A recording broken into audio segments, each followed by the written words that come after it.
আমার নাম দিশা। গল্পটা শুরু হয় 2019 সালের জানুয়ারি মাসের 9 তারিখ। আমার এক বান্ধবী আত্মহত্যা করে, তাই তাকে শেষ দেখার জন্য গিয়েছিলাম সেদিন। দেখা শেষে সেদিন সবাই আমাকে রেখে চলে গিয়েছিল। আমি মাঠের মধ্যে একা হয়ে যাই। তারপর আমি ভয় পেয়ে দৌড়াতে থাকি। তখন একটা ছেলে পিছন থেকে ডেকে বলে, তুই দৌড়াস না, আমি আছি। কিন্তু আমি না শুনেই পালাই। ছেলেটা সেদিন থেকে আমার সাথে হাসি মজা করতো, আমার সাথে মিশতে চাইতো। ছেলেটা আমাদের ক্লাসেই পড়তো। মার্চ মাসে আমার নানুর বাসায় একটা অনুষ্ঠান হয়, সেখানে আমি চলে যাই। সে একদিন আমার ডায়েরি থেকে আমার মোবাইল নাম্বারটা নেয় আর আমাকে কল করে বলে, তুই কি স্কুলে আসবি না? আমি বলি, কয়েকদিন এখানে থাকবো, তারপর যাব। তারপরও বলে, তুই কি কাউকে ভালোবাসিস? আমি বললাম না। তারপর আমিও তাকে জিজ্ঞেস করলাম, তুই কি কাউকে ভালোবাসিস? সে বলল হ্যাঁ। আমি জিজ্ঞেস করলাম কে সে? তারপরে সে বলে তুই। আমি ভয়ে কলটা রেখে দেই।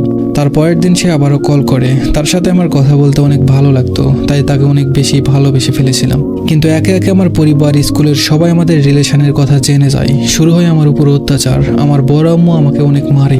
কিন্তু তাকে যখন তার পরিবার থেকে জিজ্ঞেস করে আমাকে চিনে কিনা, সে বলে সে আমাকে চিনে না। কিছুদিন যাওয়ার পর সে আবার আমার সাথে যোগাযোগ করে। আমি আবার সব ভুলে তাকে ভালোবাসতে থাকি। তার কিছুদিন পর বাবা আমার লুকানো ফোনটা নিয়ে নেয়। আবারও আমাদের কথা বলা বন্ধ হয়ে যায়। আমাদের রিলেশনের কথা স্কুলে এমনকি গ্রামের সবাই জানতো। এজন্য আমাকে আর ওকে স্কুল থেকে বের করে দেওয়ার সিদ্ধান্ত নেওয়া হয়। তবে আমি ভালো ছাত্রী হওয়ায় স্যাররা আমাকে রেখে তাকে স্কুলে আসতে নিষেধ করে দেয়। আমাকে বলে বাড়িতে পড়ে শুধু পরীক্ষা দিতে। সামনে আমার এসএসসি পরীক্ষা থাকায় আব্বু আমাকে কোচিংয়ে ভর্তি করে দেয়। সেও সেই কোচিংয়ে চলে যায়। একদিন ওর মা বাবা বাসায় ছিল না। আমাকে কল দিয়ে বলে আমার খুব ক্ষুধা পেয়েছে, কিন্তু কাছে কোনো টাকা নেই। আমি তাকে আমার একটা বান্ধবীর বাড়ির সামনে আসতে বলি আর তার জন্য কিছু খাবার আনি। সে খাবারটা নিয়ে যাওয়ার সময় তার বাবা মা আমাকে দেখে ফেলে। প্রথমবারের মতো সেদিন সে প্রকাশ করে সে আমাকে ভালোবাসে। তার পরের দিন তার পরিবার আমাকে দেখতে আসে।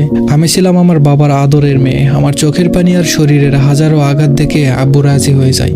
তারপর 2020 সালের 6 অক্টোবর আমাদের বিয়ে হয়। বিয়ের পর কিছুদিন বেশ ভালোই চলছিল।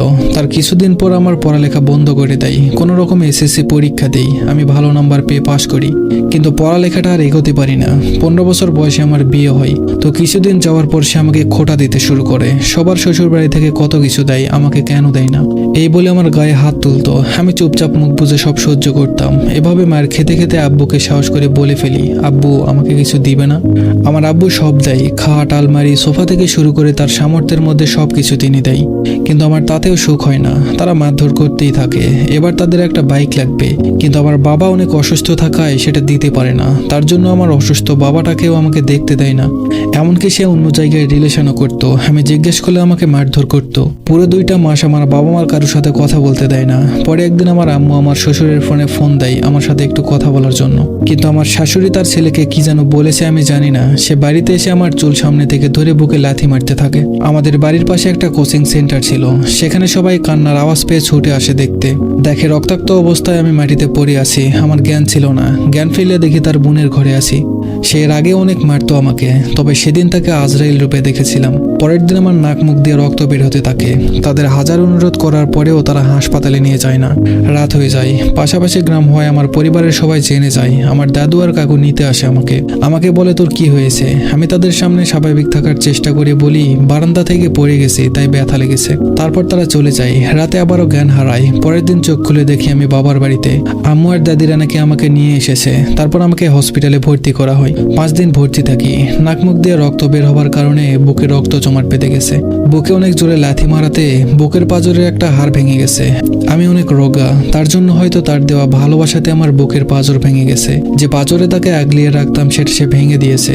আমি হসপিটালে থাকাকালীন একদিনও সে আমাকে দেখতে আসেনি। আমার বাবা মা নরম মনের মানুষ ছিল, তাই তাদেরকে কিছু বলেনি। তারপর দীর্ঘ 1 বছর কেটে যায়। সে কখনো আর আমার খোঁজ নেয় না। এতে সমাজের মানুষ সালিশ ডাকে। তারা চেষ্টা করে আমাকে দোষ দেবার, কিন্তু তারা ব্যর্থ হয়। কারণ কখনো আমার দোষ ছিল না। তাদের আত্মীয়রাও তাদের দোষ দেয়। অবশেষে 2023 সালের 5 অক্টোবর আমাদের ডিভোর্স হয়ে যায়। আমি তার কাছে একটা টাকাও দাবি করিনি। খালি হাতে তাকে মাফ করে চলে আসি। আসার সময় তার দেওয়া নাক ফুলটা তার মা খুলে নেয়। সেদিন আমি শুধু ভেবেছিলাম কাদের এত আপন ভেবেছিলাম, কাদের জন্য এত কষ্ট করেছি। এতদিনের সংসারে সে এবং তার পরিবারের কারো কাছ থেকে বিন্দুমাত্র ভালোবাসা পাইনি। তারা বিভিন্নভাবে অপবাদ দেওয়ার চেষ্টা করেছিল, কিন্তু আমি মোবাইল ব্যবহার করতাম না। দরকার ছাড়া বাইরে বের হতাম না। তার জন্য কোনো অপবাদই তারা আমাকে দিতে পারেনি। তাদের আর্থিক অবস্থা ভালো ছিল না, তাই কখনো তাকে কোনো কিছুর জন্য আবদার করিনি। সে যেমন রেখেছে তেমনই থেকেছি। আমি খুব সুন্দরী না হলেও মোটামুটি সব দিক থেকেই পারফেক্ট ছিলাম, কিন্তু অবহেলা, আঘাতে, যন্ত্রণাতে আমার জীবন্ত লাশের মতো অবস্থা হয়ে গিয়েছিল। তারপরে একটা ছেলের সাথে আব্বু আম্মু বিয়ে ঠিক করে। ছেলেটা খুব ভালো, খুব খেয়াল রাখে আমাকে এক প্রকার রানী বানিয়ে রাখে। সে আমার জীবনের সব গল্প জানে। এটা কোনোভাবে আমার প্রাক্তন স্বামী জেনে গেছে। সে আমার বিভিন্ন ছবি ফেসবুকে পোস্ট করে গালাগালি করে, আমাকে নিয়ে সবার কাছে বাজে মন্তব্য করে। সবাই তাকে উচিত জবাব দেওয়াতে সে আরো রেগে যায়। ফেসবুকে আমার পিক ইত্যাদি পোস্ট করে গালাগালি করে। আমি বর্তমানে প্যারামেডিক্যালের ডিএমএফ কোর্স করছি। আমার বাবা মা, দাদু, নানা, নানি আর আমার হবু বর আমাকে সবসময় আগলে রাখে। আমার হবু বর হৃদয় না আসলে আমার জীবনে আমি এসব ট্রামা থেকে বের হতে পারতাম না। অনেক ধন্যবাদ তাকে। শেষবারের মতো তাকে একটা কথা বলতে চাই, একদিন ঠিকই তুমি কাঁদবে। আমার বুকের ভেঙে যাওয়া হাড়ের ব্যথার যন্ত্রণা, নাক দিয়ে পড়া রক্তের যন্ত্রণা আল্লাহ কখনো ক্ষমা করবে না, দেখে নিও। তো এই ছিল আজকের গল্প। আশা করি গল্পটা শুনে অনেক কিছু শিখতে পেরেছেন।